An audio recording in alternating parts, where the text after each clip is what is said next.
আসসালামু আলাইকুম দর্শক, চলে আসলাম নতুন একটি ভিডিও নিয়ে।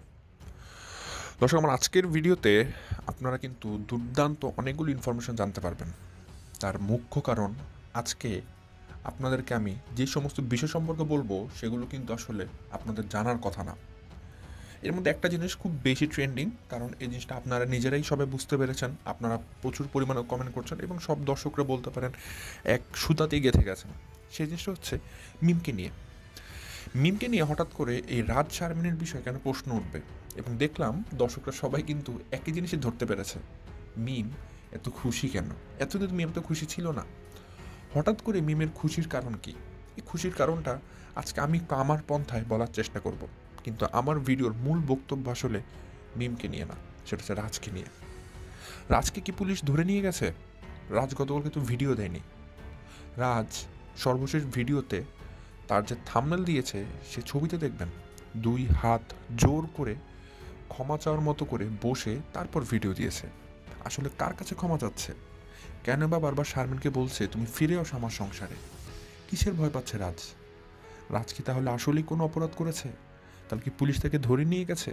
এই সমস্ত উত্তরের সন্ধান আজকে আমি আপনাদেরকে দিব। পাশাপাশি রাজ শুরু থেকে যে কাজগুলো করে এসেছে সব সময়, সেগুলো সম্পর্কে আমি আপনাদেরকে জানাবো।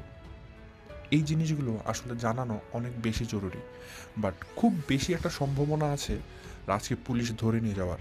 আসলে ভিডিও শুরুতে দুই এক লাইন শুনে আপনারা কিছুই বুঝবেন না কেন আমি এই কথাগুলো বলছি। এর জন্য অবশ্যই পুরো ভিডিওটা দেখতে হবে। আমার যুক্তিসঙ্গত কথা, কিছু তথ্য প্রমাণ এবং সব কিছু লিঙ্ক আপ করে তারপর একটা সিদ্ধান্তে কিন্তু আমরা আসতে পারবো। সো অনুরোধ থাকবে পুরো ভিডিওটা দেখার জন্য, যাতে করে আপনারা সব কিছু তথ্য একসাথে নিয়ে যেতে পারেন। সো দর্শক, বেশি কথা না বাড়িয়ে চলুন শুরু করা যাক আমার আজকের ভিডিও। ভিডিও শুরুতে বলে রাখি, আপনারা যারা নতুন এখন পর্যন্ত আমার চ্যানেলটিকে সাবস্ক্রাইব করে পাশে থাকা ছোট্ট বেল আইকনটা বাজিয়ে অল নোটিফিকেশন অন করে নিয়ে অবশ্যই করে দিবেন। আর যারা ভিডিওটা দেখছেন, লাইক দিয়ে ভিডিওটি দেখা শুরু করবেন। দর্শক, আমি আমার ভিডিওর মূল কথা শুরু করে দেই। শুরুতেই আমি একটু মিমকে নিয়ে কথা বলবো আজকে।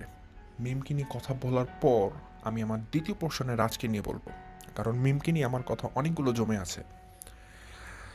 এখন বর্তমানে যদি বলেন একটা কথা দর্শক, যে তিশাদের পরিবারে একটা ক্রাইসিস মোমেন্ট চলছে, কিন্তু আসলে তিশাদের পরিবার বললে ভুল হবে, কারণ একটা জিনিস আপনারা খেয়াল করেছেন, তিশা, সাবিনা, মিম, তাদের তিন বোনের লাইফে কোনো একজন বোনের যদি লাইফে বিপত্তি নেমে আসে বা বিপদ নেমে আসে, অন্য দুই বোন কিন্তু আপসেট হয়ে যায়। তারা কিন্তু ওই বোনের জন্য হতাশা প্রকাশ করে, মন খারাপের জন্য ভিডিও দেয়, বেশি আনন্দ ফুর্তি করে না, কারণ তারা তিন বোন এক জায়গাতে গাঁথা থাকে। এজন্য তাদের কোনো কিছু হলেই তারা কিন্তু মন খারাপ করে একজন আরেকজনের জন্য, এবং তাদের ভিডিওতে সেটার প্রভাব পড়ে।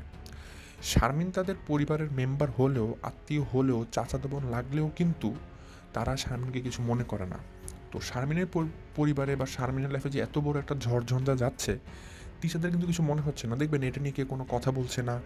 মিম আরও বেশি পরিমাণে ফুর্তি করে বেড়াচ্ছে, তিশা ঘুরতে যাচ্ছে, যে যেমন তো খুব মজা করে বেড়াচ্ছে। কিন্তু এই জিনিসটা যদি আজকে ভাবুন তো, মিমের সাথে হচ্ছে, ডিভোর্সটা মিমের হচ্ছে, তিশার অবস্থা কী হতো, সাবিনের অবস্থা কী হতো? তারা দেখতেন 10টা করে ভিডিও দিতে বসতো।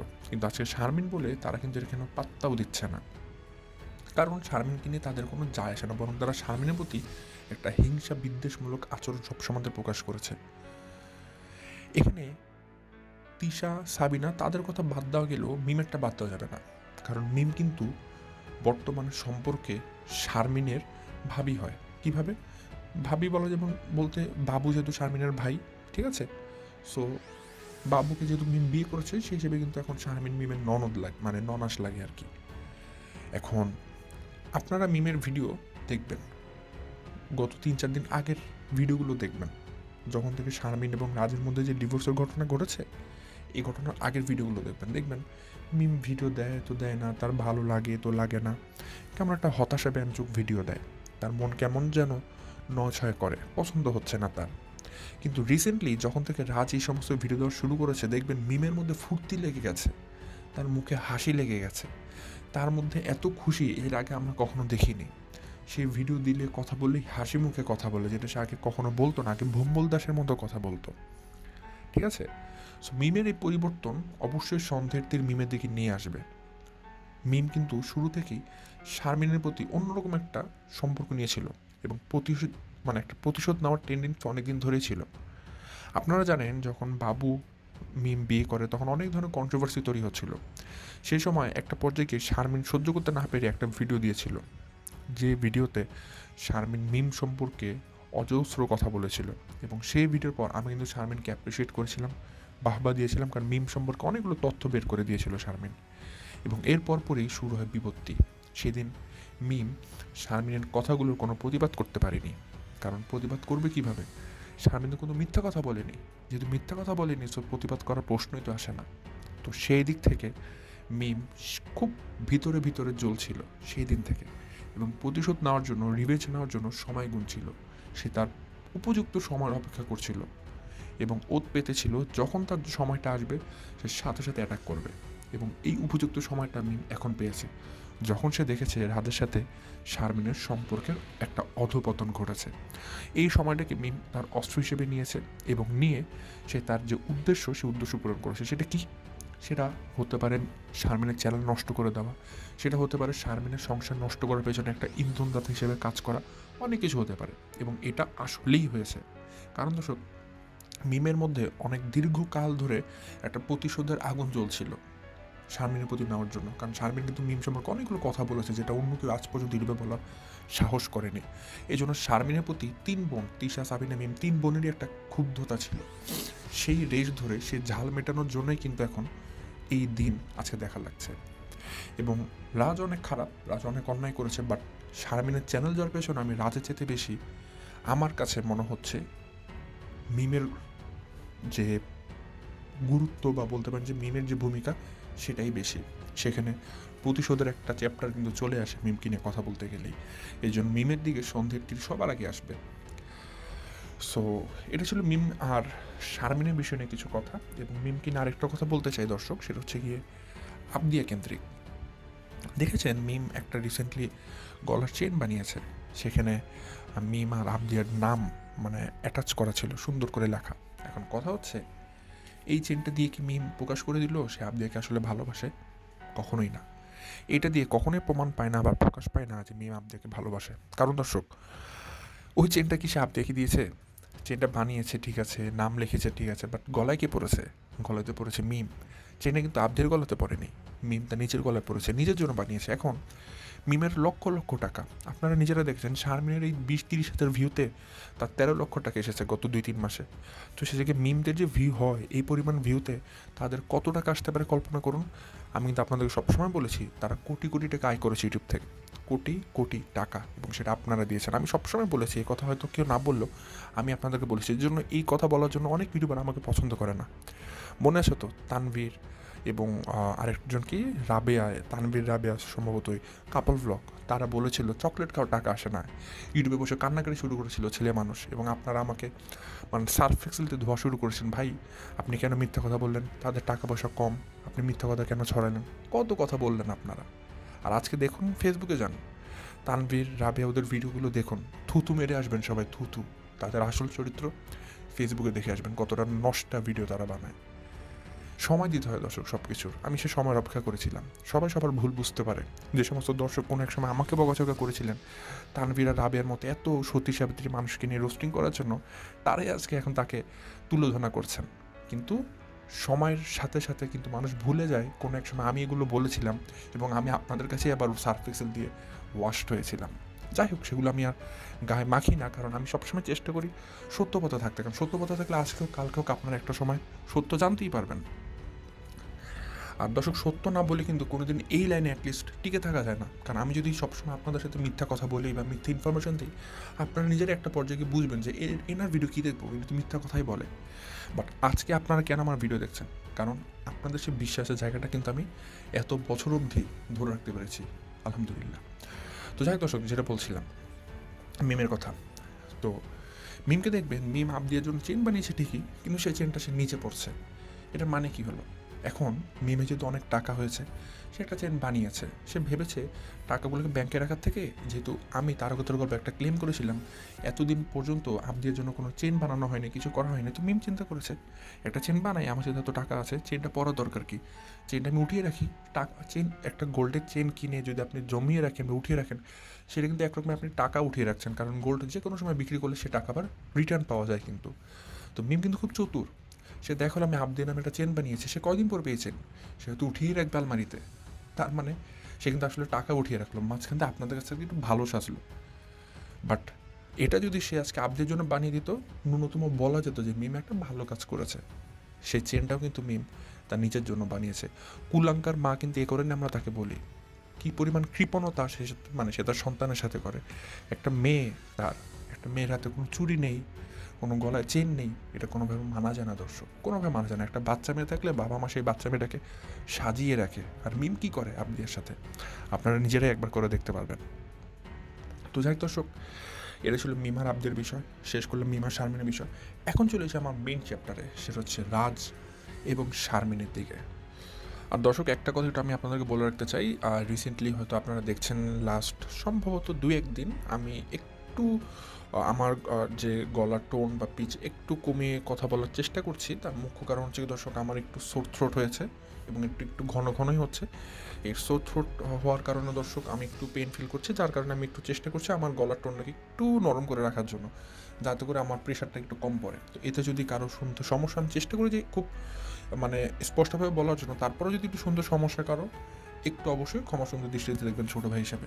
আচ্ছা, তো সে যে জায়গাতে ছিলাম দর্শক, রাজা শারমিনের বিষয়। রাজ গত পরশুদিন সর্বশেষ ভিডিওটা দিয়েছিল দর্শক। সেই ভিডিও নিয়ে আমি গতকালকে কথা বলেছি, অনেকগুলো কথাই বলেছি, এবং গতকালকে সে আর কোনো ভিডিও দেয়নি। বাট সর্বশেষ রাজের ভিডিওতে একটা ছোট্ট ক্লু আমরা দেখেছি। রাজের থাম্বনেলটা যদি একটু চেক করেন, দেখবেন তার থাম্বনেলে হাত জোর করে ক্ষমা চাওয়ার মতো করে একটা ছবি দিয়েছে। সেটা কি আসলে দরকার ছিল? দরকার তো ছিল না। রাজের অনেক দাপট নিয়ে চলছিল, হ্যাঁ আমি কোনো অন্যায় করিনি, এটা করিনি, সেটা করিনি, আমার নামে থানায় মামলা করছে, এই সেই করছে। আসলে দর্শক, যাহার রটে তাহার কিছু তো বটে, কথা তো আছে, তাই না? এখন শারমিন একটা জিনিস ক্লেম করছে বারবার থানা থেকে, যে রাজের কাছে নাকি তার গোপন কোনো ইনফরমেশান আছে, সেটা হতে পারে তার পার্সোনাল কোনো ছবি। এখন দর্শক, আসলে আমি একটা বলতে চাই, ধরেন শারমিন ক্লেম করলো, তার মানে অবশ্যই শারমিন সন্দেহ করছে তার কাছে থাকতে পারে। আবার এমন হতে পারে শারমিন মিথ্যা অভিযোগ করছে। এখন আমার কথা, এটা মিথ্যা অভিযোগ করে সে কী হাসিল করতে চাচ্ছে? যদি রাজকে সার্চ করে কিছু পাওয়া নাই যায়, তাহলে এখানে কিন্তু মিথ্যা অভিযোগ করে কোনো লাভ নেই। বাট অবশ্যই শারমিন জানে রাজের কাছে এমন কিছু অবশ্যই আছে, সে জানে বিধায় কিন্তু সেই ক্লেমটা করছে। নাহলে এখানে অকারণে ক্লেম করার কিছু ছিল না, কারণ শারমিনও তো অবশ্যই এটা ভালো মতো জানে যে আমি এটা ক্লেম করলাম, এখন পুলিশ তো অবশ্যই সেখানে সার্চ করবে, সার্চ করে যদি কিছু না পায় তাহলে তো কোনো লাভ হলো না, বরং আমার টাকা নষ্ট হলো। তো শারমিন অবশ্যই জানে যে রাজের কাছে এমন তার পার্সোনাল ছবি আছে, কারণ যেহেতু তারা স্বামী স্ত্রী ছিল, একসাথে থেকেছে, শারমিন অবশ্যই জানে রাজ তার পার্সোনাল ছবি তুলেছে নাকি তুলেনি, এটা শারমিন ভালো মতোই জানে। এখন রাজ কি করবে এগুলো নিয়ে? শোনেন দর্শক, রাজের প্ল্যান বহুত দিন ধরে ছিল যে এই পরিবারে ঢুকবো, কোনো কারণে আমার সংসার ভেঙে গেলে আমি পরবর্তীতে তাদেরকে বিক্রি করে খাবো। এই কারণে সে কিন্তু খুব সুন্দর করে এক একটা স্টেপে একটা মানে কাজ করেছে। শারমিনের গোপন ইনফরমেশন নিয়েছে, গোপন ছবি তুলেছে, ফ্যামিলির কথাগুলোকে জেনেছে। এগুলোকে সে এখন ধারালো অস্ত্র বানিয়ে ভবিষ্যতে যখন শারমিনের সাথে সংসারটা একদম টোটাল ডিটাচ হয়ে যাবে, সে একটা একটা করে রোস্টিং ভিডিও দেওয়া শুরু করবে। আপনারা যদি খেয়াল করবেন দর্শক, রাজের চ্যানেলে যদি প্রথমে চলে যান, কিছুদিন পর পর যখন রাজার সাথে শারমিনের সম্পর্কের কথা উঠে গেল, গুঞ্জন উঠে গেল, এবং অফিসিয়ালভাবে পাবলিশ হলো যে রাজা শারমিন বিয়ে করবে বা বিবাহের পিড়িতে বসবে, তারপর থেকে একটা জিনিস দেখা গেল। সেটা আসলে আমি নিজে অ্যানালাইসিস করেছি কি বলবো না, আপনারা হয়তো খেয়াল করেছেন যে রাজ কিছুদিন পর পর তার সাথে যখনই কোনো সমস্যা হয় বা ধরেন যে তার পারিবারিক কোনো ঝামেলা হলো, সেটা সে হতে পারে তার সাথে তার শারমিনের বা শারমিনের পরিবার কিছু হলেই, রাজ পুরোপুরিভাবে তার বাবা মা দুজনকে একসাথে বিছানাতে বসিয়ে সে ভিডিও দেয় এবং পর্ব আকারে দেয়, কয়েকটা দিয়েছে এরকম। এমনকি আমরা এটাও দেখেছি শারমিনদের পরিবার নিয়ে বদনামও করতে বসেছে সে তার নিজের বাবা মাকে নিয়ে। আবার এমনটাও দেখেছি বিয়ের আগে কিন্তু কেনাকাটা নিয়ে অনেক ঝামেলা হচ্ছিল। কীভাবে হচ্ছিল? টাকা পয়সা নিয়ে, যে রাজকে কেনাকাটার জন্য টাকা পয়সা কম দেওয়া হয়েছিল, রাজকে নাকি টাকা পয়সা দেওয়া হয়নি, শারমিনকে নাকি সব কিছু দেওয়া হয়েছিল। একরকম বলা যায় রাজ এই ভিডিওটা করে জোরপূর্বক শারমিনের কাছ থেকে টাকা নিয়েছে, নিয়ে জামা কাপড় কিনেছে। এগুলো কিন্তু একরকম ছ্যাঁচড়া ছেলেদের কাজ, ঠিক আছে? এই কাজগুলো কিন্তু রাজ করেছে, এবং সবসময় রাজ যখন ওই পরিবারে বদনাম করতো, সে কিন্তু তার বাবা মাকে নিয়ে বসে বদনাম করতো। আরেকটা পয়েন্ট আপনাদেরকে বলা উচিত দর্শক, আপনারা দেখেছেন বিয়ের পর যখন রাজ সবার পরিবারে যেত, আসা যাওয়া করতো, তখন প্রথম যখন তিশাদের সাথে দেখা হয়, সে কিন্তু সবার হাত পা ধরছিল, সে তিশার একদম পা ধরে মাফচার মতো পা ধরে বসেছিল। কেন? সামান্য কয়েকটা টাকার জন্য, যে সালামি দিবে, তিশাকে সালাম করলে প্রথম জামা হিসেবে সে টাকা পাবে। মানে হাউ লেম! কল্পনা করেন, সে একটা জামাই, শারমিনের মতো বুড়ি মহিলার জামাই, যে তিশার পা ধরছে টাকার জন্য। কেন ভাই? মানে টাকার কি এত দরকার যে আপনার তিশার পা ধরে টাকা চাইতে হবে? এবং তিশা কী করলো শেষে? তিশা কিন্তু তাকে লজ্জা দিয়ে দিল। মানে যথেষ্ট পরিমাণ ছ্যাঁচড়ামি কাজ করেছিল কিন্তু রাত, সেটা যে একদম পা ধরে ধরে সবার কাছ থেকে টাকা চাওয়া, পায়ের মধ্যে গড়াগড়ি খাওয়া। কেন? কারণ আছে দর্শক। কারণ রাজ কিন্তু খুবই গরিব ঘরের ছেলে ছিল এবং তার টাকা পয়সা একদমই নেই। তো সে শারমিনকে বিয়ে করেছে খালি টাকা পয়সার জন্য। তো সে এই জন্য শুরু থেকেই খালি টাকা টাকা করতো। শুরু থেকে আমাকে জামা কিনে দাও, এটা কিনে দাও, ওইটা কিনে দাও, বিয়ের পর আমাকে টাকা দাও, টাকা দাও, টাকা দাও। এখন চ্যানেল থেকে যত টাকা সব মানে সারাটাক্ষণ টাকা টাকা টাকা টাকা টাকা। রাজ মানেই খালি টাকা টাকা করতেছিল, কারণ সে তো টাকার মুখ কখনো দেখেনি দর্শক। সো যেহেতু রাজ কখনো টাকার মুখ দেখেনি, টাকা দেখতে কেমন, এতগুলো বান্ডিল ধরলে কেমন ওজন লাগে, এগুলো রাজ কখনো জানে না, বোঝে না। এই জন্য তার লোভ সে সামলাতে পারেনি। রাজ আসলে শারমিনের চেয়ে বেশি শারমিনের টাকাকে ভালোবেসেছে। টাকাকে ভালোবাসার জন্য রাজ আজকে চ্যানেল নিয়ে ভিডিও দিতে পারলেও সে কিন্তু শারমিনের সাথে থাকতে পারছে না, কারণ রাজের উদ্দেশ্য ছিল কিন্তু চ্যানেল, একটা চ্যানেলকে পপুলার বানানো, চ্যানেলের মাধ্যমে একটা পাবলিসিটি পাওয়া। সেটা রাজ ঠিকই পেয়েছে, কিন্তু সে তার বউর সাথে কিন্তু থাকতে পারলো না, কারণ রাজ সবসময় চেষ্টা করেছে টাকা নিয়ে চলার জন্য। এবং দেখবেন সে যেদিন বললো যে আমি নিজেকে শেষ করে ফেলার চেষ্টা করেছি, আমার বাবা আমাকে বাঁচিয়েছে, সেই ভিডিওতে দেখবেন ওই রকম অবস্থাতেও সে আপনাদেরকে বলছে আমাকে সাপোর্ট করবেন, আমাকে ছেড়ে যাবেন না, আমি যেন আমার বাবা মার সাথে থাকতে পারি ঠিকমতো, আমাকে সাপোর্ট করবেন। কেন ভাই? আপনি না দুনিয়া ছেড়ে চলে যাবেন, আপনাকে সাপোর্ট করবো কেন? আপনি এখন যান কি চাকরি বাকরি করেন, ব্যবসা করেন, ইউটিউবে সাপোর্ট করছেন কেন? আপনার যোগ্যতা নেই, ইউটিউবে সাপোর্ট করা লাগবে কেন? দর্শক, এই সমস্ত জিনিস কিন্তু একটা ভালো প্রমাণ বহন করে যে রাজ কেন এসেছে, তার ইন্ধনটা কী, তার মোটিভটা কী। এগুলো কিন্তু খুব ভালো পরিমাণের, আমি মনে করি একটা মানে খুব হার্ড, মানে একটা খুব শক্তপোক্ত প্রমাণ বহন করে যে রাজ আসলে কতটা লোভী ছিলেন। এখন এই জিনিসটা এখন বর্তমানে দর্শক বলতে পারেন একটা কাওটিক একটা এনভায়রনমেন্ট তৈরি হয়ে গেছে। কারণ আমি শুরুতে বলেছিলাম যে এই ঘটনা দিয়ে অনেকগুলো দর্শক অনেকগুলো পক্ষে বিভাজন হয়ে যাবে। কিছু পক্ষ বলবে রাজের দোষ, কিছু পক্ষ বলবে শারমিনের দোষ, কিছু পক্ষ কিন্তু এখন নতুন করে বলছে মিমের দোষ। সো আসলে কার দোষ, এই জিনিসটা যদি ঘাটতে যান দর্শক, আমি সবসময় একটা অ্যানালিসিস করেছি এবং আমি সবসময় এভাবে করে ভিডিও দিয়েছি যে যখন কয়েকটা পক্ষ দোষ করে, সেই দোষগুলোকে আপনারা যখন জাজমেন্টাল ওয়েতে জাজ করতে যাবেন, আপনাকে কিন্তু তিন পক্ষকেই ভালো খারাপ দুইটা মানে সাইডে ফালাতে হবে। যেমন রাজের ভালো দিক বলতে হবে, রাজের খারাপ দিক বলতে হবে, মিমের ভালো দিক বলতে হবে, মিমের খারাপ দিক বলতে হবে, শারমিনের ভালো দিক বলতে হবে, শারমিনের খারাপ দিক বলতে হবে। বলার পর তারপরে তিন সাইডকে আপনারা একত্রিত করে কিন্তু একটা জাজমেন্ট করতে পারবেন যে আচ্ছা এখানে কে রং এবং কে সঠিক। তো এই কাজটা করার জন্য কিন্তু আমি ইতিমধ্যে রাজকে নিয়ে কিন্তু একদম চিরুনি অভিযান করেছি, চিরুনি অভিযান চালিয়ে তাকে নিয়ে A to Z বলার চেষ্টা করেছি যত কিছু যা আছে। এখন শারমিনের বিষয় যেটা দর্শক, শারমিন এখন পর্যন্ত মুখ খুলছে না। সে যদি মুখ খুলছে না, সো তার সম্পর্কে জানাটা আসলে খুব টাফ হয়ে যায়। আসলে সে মুখ খুলবে কীভাবে? এখানে একটা কথা আছে দর্শক, শারমিনের চ্যানেলটাই তো নেই, চ্যানেলে তো সে ভিডিও দিতে পারছে না। এখন আপনারা বলতে পারেন রাজ ক্লেম করেছে যে কেন বিলালের চ্যানেল আছে, বাবু চ্যানেল আছে, তাদের সাথে গিয়ে ওখানে গিয়ে ভিডিও দিক। এখন ধরো সেখানে ভিডিও দিবে কেন? স্বামী তো নিজে চ্যানেল খুলতে পারে। বাট একটা জিনিস বুঝবেন, একটা জিনিস বুঝবেন, এই সাইকোলজি দিয়ে কিন্তু অনেক কিছু প্রমাণ হয়ে যায়। এখন আমি যে সাইকোলজিটা বলবো, দেখেন দর্শক, আপনি যখন একটা মানসিক ট্রমার মধ্যে দিয়ে যাবেন, আপনার যখন লাইফে সব কিছু তছনছ হয়ে যাবে, পুরো লাইফটা এলোমেলো হয়ে যাবে, তখন আপনার কিন্তু এই সাময়িক টাকার পয়সার লোভ, ইউটিউবে ভিডিও দেবে, এগুলো ভালো লাগবে না। তখন আপনার দুনিয়াতে বাঁচতে মন চাবে না। তখন ভিডিও কী দিবেন, তখন কোন বেলা খাবেন, কোন বেলা গোসল করবেন, কোনো ঠিক ঠিকানা থাকবে না। যেমন শারমিনের সাথে হচ্ছে, শারমিনের মন ভুলান। আপনারা হয়তো শারমিনকে দেখছেন ভিডিওতে হাসি খুশি, ঠিক আছে, ঘুরতে যাচ্ছে এটা, বাট এগুলো আসলে সব কিছু আয়োজন করা হচ্ছে শারমিনের জন্য। ঠিক আছে, কেন? ধরেন শারমিনের মন খারাপ, তাকে ভালো রাখার জন্য বিল্লালা তাকে নিয়ে ঘুরতে যাচ্ছে, বা তার মন ভালো রাখার জন্য তার জন্য বা হাসির জোকস তৈরি করা হচ্ছে, মানে সব কিছু তাকে ভালো রাখার জন্য এগুলো একটা আয়োজন। বাট অরিজিনালি শারমিন ভালো নেই। যেহেতু সে ভালো নেই, মন ভালো নেই অরিজিনালি, তার মানে তার কিন্তু অবশ্যই ইউটিউবে ভিডিও দিতে ভালো লাগবে না, তার কিন্তু অবশ্যই দুপুরে খাবার দাবার খেতে ভালো লাগবে না, রাতে খাবার দাবার খেতে ভালো লাগবে না। কিন্তু রাজকে দেখুন, তার লাইফে সব কিছু স্মুথলি চলছে। সে ভিডিও মেক করছে প্রতিদিন, সে ভিডিওতে অ্যাড বসাচ্ছে, সে ভিডিও থেকে ডলার কামাই করছে এবং খুব স্মুথলি দেখবেন তার ফুল চিল মাইন্ডে সে সব কাজ করছে।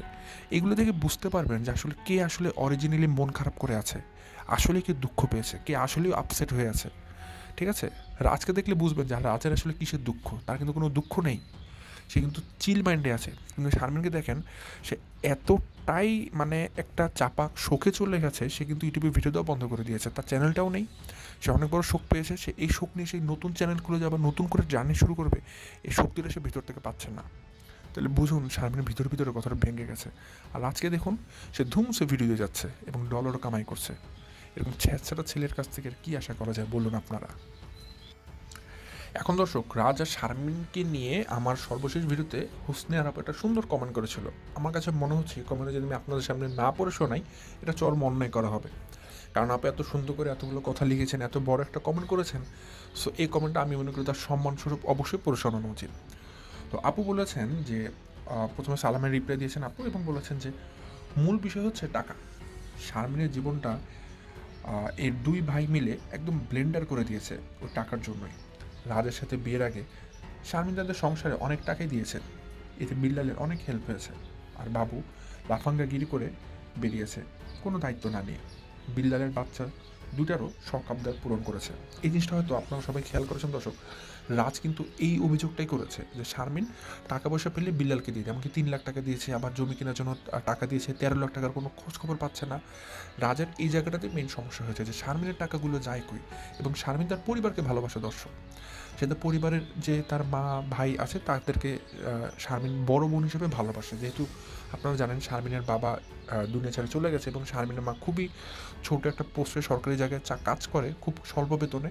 তো পরিবারের দায়িত্ব নেওয়ার জন্য কিন্তু যেহেতু বাবু এখন হাল ছেড়ে দিয়েছে, শারমিন ছাড়া কিন্তু কেউ নেই। এবং বিল্লালের অবস্থা তো দেখেছেন, সে অসুস্থ ছেলে, তো সে থেকে শারমিনকে কিন্তু মেন দায়িত্বটা নিতে হয়েছে। তো এবং শারমিন এই কারণে তার মা ভাইকে ভালোবেসে সংসারে টাকা দেয়। তাহলে কে দিবে যেহেতু বাবা নেই? এটাই রাজ দোষ ধরেছে আসলে। এবং এই টাকা নেওয়াটা আসলে এখন বর্তমানে বিল্লালের একটা বলতে পারেন নেশা হয়ে গিয়েছে। তো যেটা বলছিলাম পরবর্তী লাইনে, যে এখন বিয়ের পর স্বাভাবিকভাবেই স্বামীর সাথে সংসার করে যাচ্ছে, সেই ক্ষেত্রে শারমিনের ইনকামটা 2 ভাগ হয়ে গেছে, যার কারণে বাবুকে সবাই এখন দোষারোপ করছে। তার উপর বাবু বিয়ে করে ঘর জামাই হয়ে গেছে তিশা পরিবারে। ইউটিউবের থেকে ভালো একটা আয় হওয়ার সুযোগে সবাই বাড়ি ঘর জায়গা জমি করছে, ভালো কথা। রাজের কোনো নিজস্ব বাড়ি ঘর নেই, তেমনি বিল্লালদেরও নেই। সম্প্রতি বিল্লালের 2 বাচ্চার ভবিষ্যৎ, বিল্লালের মায়ের অবসর গ্রহণের পর ভবিষ্যৎ কী হবে, অসুস্থ বিল্লাল আর কতদিনই বা এই সংসারের বোঝা টানতে পারবে। আর বাবু তো এখন টাকার ব্যাপারে গণনা বাইরে, সুতরাং বিল্লালের মা এবং শারমিন মিলে জমি কিনে বাড়ি বানিয়ে থাকার সিদ্ধান্ত বিল্লালের পরিবারের। আচ্ছা, এই বিষয়টা নিয়ে দ্বন্দ্ব চলছিল শারমিনের সাথে রাজের। আর এই জন্যই রাজ বারবার ওদের বাড়িতে যেতে নিষেধ করেছিল, যেন ফ্যামিলির প্রতি কোনো মায়ায় পড়ে অর্থ যোগানোর জন্য বিশেষ কোনো জায়গায় বিশেষ কোনো কাজ না করার জন্য অনুরোধ করছিল। যাই হোক, সেই কাজ কি তাহলে বড় বোন তিশার দেখানোর পথ আর কাজ, যেখানে গেলে মেয়েরা রাতারাতি অঢেল সম্পদের অধিকারী হয়ে যায়। শারমিন ভালো নাচতেও জানে, গান গাইতেও জানে। এখন এই বিশেষ প্রতিভাকে শারমিন কাজে লাগাবে, সেটা দেশে বসেই হোক আর বিদেশ গিয়ে হোক। আর একটা কথা, বিয়ের আগে শারমিনের বিদেশ সফরে রাজ কিন্তু সঙ্গী ছিল না, অন্য একজন ছিল। সে অন্য একজন কে? আর বিয়ের মাত্র কয়েকদিন আগে এই সফরের মূল বিষয়টা কী ছিল? আমার তো মনে হয় বিয়ের খরচ যোগানোর জন্যই এই টাকা ইনকাম করতে গিয়েছিল। আর হ্যাকিংয়ের বিষয়টা বাবু নিজেই ভালো করে জানে। বেচারা রাজের ঘাড়ে দোষ চাপিয়ে সাধু হতে যাচ্ছে। শারমিন এখন সোনার ডিম পাড়া হাঁস হয়ে গেছে। 2 পরিবারের যুদ্ধে সোনার ডিম পাড়া হাঁসটার জীবন যেন শেষ না হয়ে যায়। তো এই ছিল আপুর কমেন্ট। তো এখানে আরেকটা কথা দর্শক, আমার হয়তো শুরুতে বলা ভুল হয়ে গেছে মিমের বিষয়। দর্শক একটা জিনিস খেয়াল করেছেন দর্শক, যে শারমিন যখন রাজকে বিয়ে করে, মিমের কিন্তু একটা জেলেসি কাজ করছিল। কারণ মিম যাকে বিয়ে করেছিল বাবু, মিমের বাবুকে বিয়ে করা হলেও আপনারা জানেন রাজকে দেখতে কার কীভাবে ভালো লাগে আমরা জানি না, আমার পার্সোনালি ভালো লাগে না। বাট তিশাদের একটা ফোবিয়া আছে, তিশারা সাদা চামড়ার মানুষ অনেক পছন্দ করে। চেহারা এখন ভালো হোক আর দেখতে খারাপ হোক, সাদা চামড়া হলেই হয়, ওদের অবস্থাটা এরকম। এখন রাজকে যখন তারা দেখেছে যে না, রাজ তো একটু পরিষ্কার ছেলে, তো বাবু তো আসলে একটু যেমনই হোক, এখন মিমের নজর কেড়ে গেছে যে না, কী বিয়ে করলাম, শারমিন এটা কী বিয়ে করলো, একটা বুড়ি মহিলা একটা কোচি ছেলেকে বিয়ে করলো, এটা মানে মিম কোনোভাবে মেনে নিতে পারছে না। মিমের একটা হিংসার জায়গা হয়ে গেল। এবং আপনারা দেখেছেন শারমিন কিন্তু সবসময় একটু মিমকে ফলো করে চলার চেষ্টা করে, যেমন মিম যা করে শারমিনও কিন্তু সেটা করে। মিম গ্রামে জমি কিনেছে, শারমিনের এখন জমি কেনার একটা ইচ্ছা জেগেছে। মিম এখন প্রেগনেন্ট হয়েছে, সামনে শারমিনেরও প্রেগনেন্ট হওয়ার একটা কিন্তু প্ল্যান প্রোগ্রাম ছিল। ঠিক আছে, তো সব কিছু মিমকে একটু কেমন যেন ফলো করে। আসলে এটা আসলে দোষ বলবো না, আসলে কি বলবো আমি নিজেও জানি না। তো মিম ভালো মতো জানতো যে শারমিন হয়তো সামনে প্রেগনেন্ট হওয়ার প্ল্যান করবে বা বাচ্চা কাচ্চা নেবে, আর এই বুড়া বসে বিয়ে করেছে, এগুলো সব কিছু মিমের কাছে একটা হিংসার জায়গা ছিল আসলে। তো এখন যখন আসলে তাদের ডিভোর্স হয়েছে, মিমের আসলে এখন ঈদ লেগে গেছে মনের মধ্যে, যে শারমিনের এখন জামাইও গেল, সংসারও গেল, বাচ্চাও গেল, ইউটিউব চ্যানেলও গেল, এখন তো তার জীবনটাই না চলে যায়।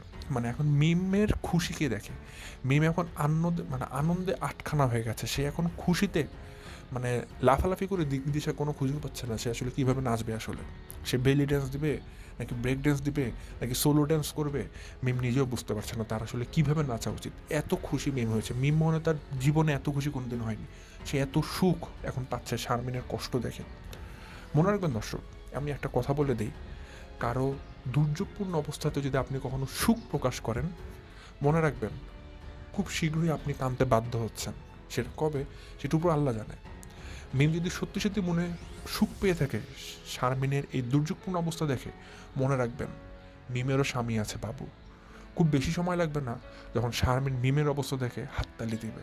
আমি বলে রাখলাম এই কথাটা, আজকে তারিখ সহ আপনারা লিখে রাখবেন, 3 ফেব্রুয়ারি আমি এই কথাটা আমার ভিডিওতে বলে রাখছি। মিমকে বললাম কষ্ট করে যেন আমার এই কথাটা সে লিখে রাখে, যে আমি তারকদের গল্প কি বললাম তাকে।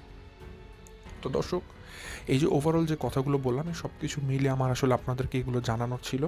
এবং এই হোসনের আপুকে অসংখ্য ধন্যবাদ, এত সুন্দর একটা কমেন্ট করেছেন। আমি আমার সমস্ত দর্শককে সবসময় বলি, যদি আপনাদের রাজা শারমিনের বিষয়টা যখন খুব একটা কাউটিক একটা এনভায়রনমেন্টের মধ্যে পড়ে গেছে, বিভিন্ন সময় বিভিন্ন কন্ট্রোভার্সি ক্রিয়েট হচ্ছে, আমি আমার সব দর্শককে বলবো, আপনাদের যার মনে যেটা চলে একদম ওপেন মাইন্ডেড, ফ্রিলি, হতে পারে ভুল, হতে পারে সঠিক, যার যেটা মনে চলে আপনারা আমাকে কমেন্ট করে জানাতে পারেন। এবং খুব সুন্দর কিছু যুক্তিসঙ্গত কথা যদি আমি খুঁজে পাই এদের মধ্যে থেকে, আমি অবশ্যই সেগুলো পড়ে শোনাবো। কারণ আমি মনে করি প্রত্যেকটা দর্শকের এখন এই বিষয় সম্পর্কে এভাবে জানার দরকার আছে। এবং আমি মনে করি প্রত্যেকটা দর্শক যখন এখানে মত বিনিময় করবে, এক একজনের মত থেকে আমরা নতুন নতুন জিনিস জানতে পারবো। এবং সেই জানা থেকে দেখবেন যে দর্শক আমরা একটা সর্বশেষ যে কনক্লুশন সেখানে চলে আসতে পারবো।